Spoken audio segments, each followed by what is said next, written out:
photo, we have crocodile from Tawi-Tawi. And with a Tawi, isa po siyang nilang saltwater crocodile sa 25 years old na they have it 12 weeks. And last crocodile po yung last session naman po ay si Pinay. Pinay po is one of the female active freshwater crocodile, Philippine crocodile here in the Niue area. That's a 10 to 15 years old na, and that is the maximum size of the Philippine crocodile. So, ganyan na po yan sila.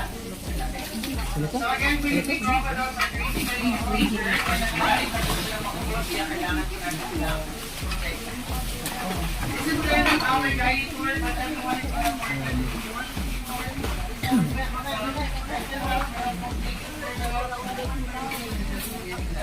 Maraming salamat po sa lahat. Good morning. Thank you.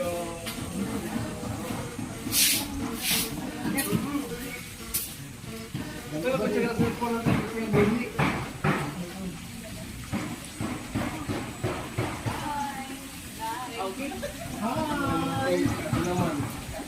Hi.